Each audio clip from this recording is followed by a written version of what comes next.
Thank you, Your Excellency.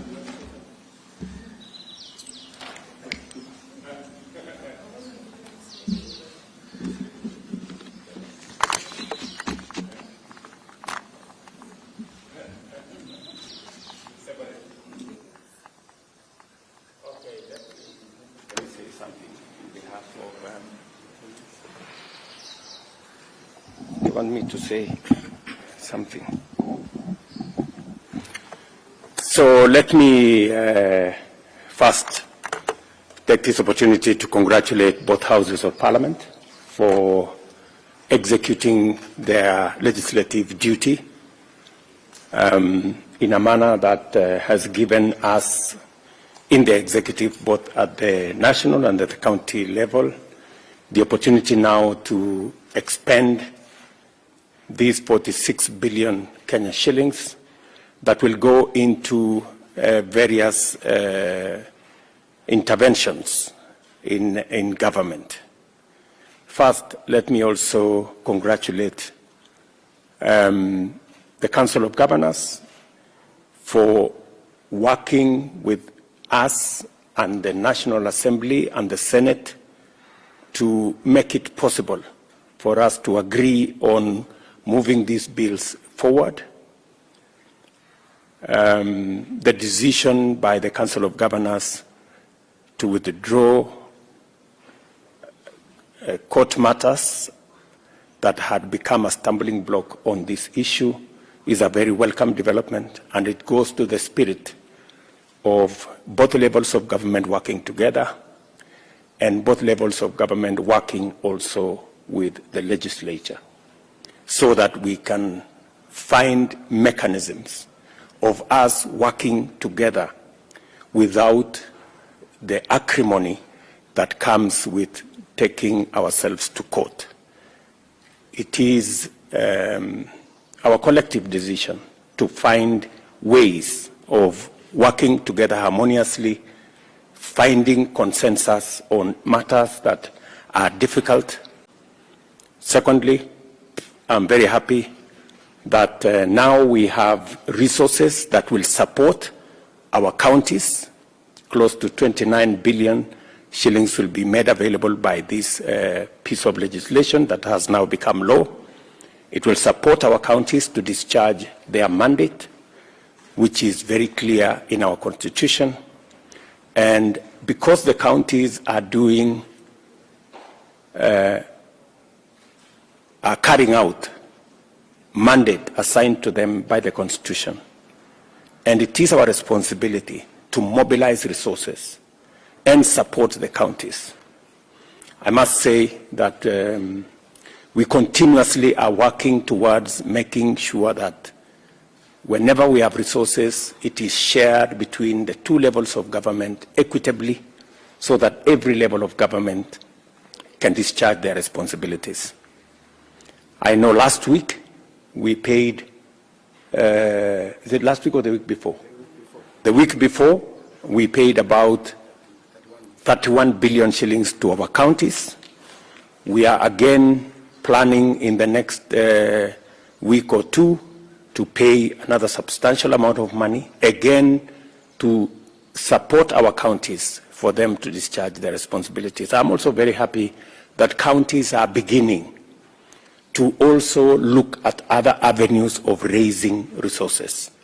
And I want to congratulate governors who are continuously increasing their own source of revenue funds, because that way we make counties discharge their responsibilities without too much intervention and too many hurdles.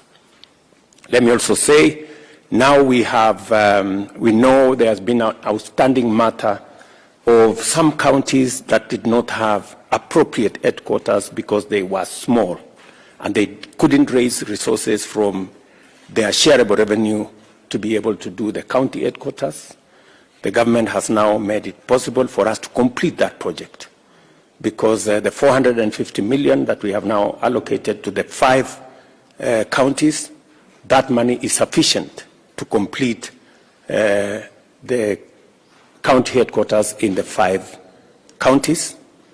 Additionally, because we are now moving into the planting season. And God has been gracious to us. We have sufficient rain.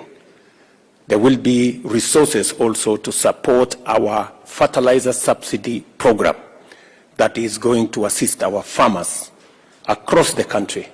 And I want to ask our farmers, as the fertilizer is made available, let us use the seeds, the fertilizer that has been made available for us to be able to grow food in our country, because it is the only way we can get rid of the shame of hunger in our nation. I want to congratulate farmers across Kenya.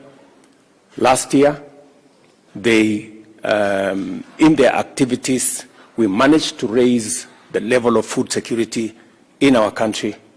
We managed to grow more food last year. Maize alone went up from 44 million bags to 67 million bags.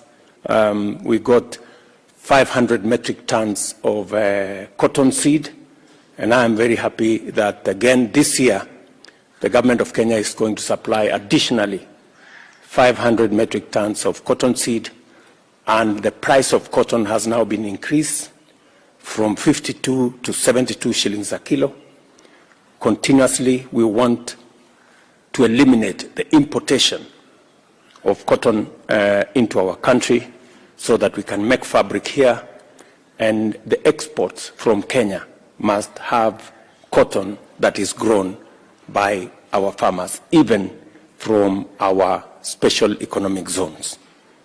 Let me also say on the subject of edible oil, and that is why we are focusing on the partnership between government, the national government and the county government. Last year, we provided seeds for sunflower, because edible oil is one of the big tickets that is consuming our foreign exchange. And it is our plan to reduce the purchase of edible oil, where we spend close to $1 billion every year. We want to reduce that to 50% in the next 3 years, and in 5 years to eliminate completely the importation of edible oil into Kenya, because we believe that sunflower, canola, soya, and palm oil, once we have rolled out fully their development in Kenya, will give us the requisite amount for us to reduce and to eliminate eventually importation into Kenya. It is our commitment as a government that progressively the 500 billion Kenya shillings we use to import sugar, wheat, maize, rice, edible oil, we will reduce it to zero in the next 5 years, so that we can save on our foreign exchange and we can empower our farmers by buying from them instead of buying from farmers from elsewhere. So this is a very important piece of legislation.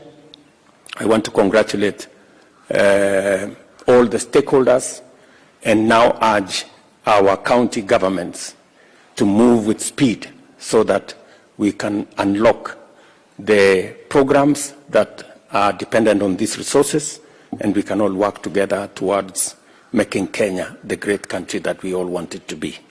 So again, Mr. Speaker, both houses, thank you very much.